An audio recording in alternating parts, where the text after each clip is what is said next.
In August 2018, Chris Watts stood on his front lawn and looked directly into the lens of a local news camera. He pleaded for the safe return of his missing pregnant wife and 2 young daughters. He told the reporter that his home felt empty without them. Every word of that broadcast was a calculated act. Chris was performing grief for an audience, playing the role of a desperate husband, while his family lay in a shallow grave and oil tanks at his worksite. This television plea reveals a man entirely committed to his own projection. He assumed that his neighbors and the police would accept the persona of the mild-mannered family man he had presented to them for years. Understanding how he maintained this appearance requires looking past the public image and into the specific deceptions he used to separate himself from his wife and daughters. From the outside, the Watts family appeared to be a success. Shanann was known by friends as driven and resilient. She managed chronic health issues, including lupus, while raising her daughters and preparing for the arrival of her son. She documented their lives extensively on social media. Her Facebook Live videos showed birthday parties and quiet weekend mornings, creating a digital record of a family that seemed to be thriving. But that record did not capture their actual circumstances. This chart breaks down their financial situation. Despite a combined income of $90,000, their mortgage and car payments totaled $3,600 a month, leading to a 2015 bankruptcy. Meanwhile, Chris had begun a secret affair with a coworker who believed he was already separated. Shannon's social media presence provided a layer of camouflage. While she celebrated their family online, Chris was using that same image of normalcy to distance himself from his responsibilities.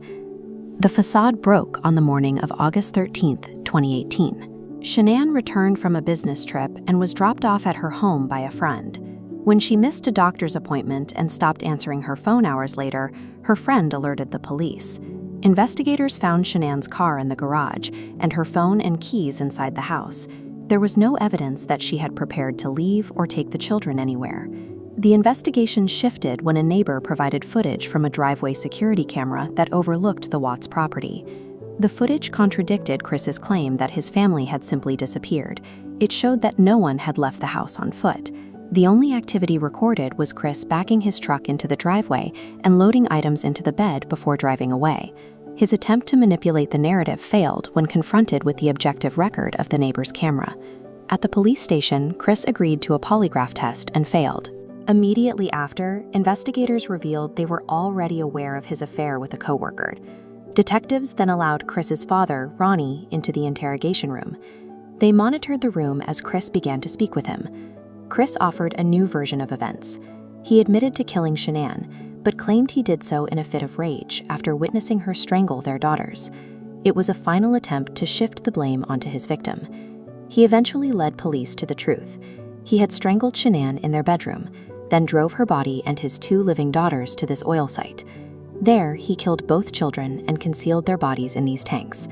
Even when his initial story was proven false, he tried to salvage his image by casting himself as a man who had reacted to a tragedy rather than the one who caused it. Initial reports often described the murders as a sudden loss of control during an argument. However, letters Chris wrote from prison years later established a much longer timeline. He admitted that he had been planning to kill his family for weeks. He was not reacting to a single moment of conflict. He was clearing the way for a new life with his girlfriend. The letters revealed the extent of this planning. Chris admitted to secretly administering OxyContin to Shanann in an attempt to cause a miscarriage, believing that ending her pregnancy would make it easier for him to leave. This evidence of premeditation changes the understanding of the case. It was not a domestic dispute that turned violent, but a weeks-long process of calculation. Chris Watts pleaded guilty to avoid the death penalty, requested by Shanann's family. He received 5 life terms without the possibility of parole. During the sentencing, Judge Marcelo Kopkow described the murders as perhaps the most inhumane and vicious crime he had encountered in his career. A $6 million civil judgment was awarded to Shanann's family. This ensures Chris can never receive financial benefit from public interest in his crimes. The Chris Watts case remains a record of the chasm between a curated digital life and the events occurring behind a closed door. It serves as a reminder that the image a person projects to the world is rarely the complete story.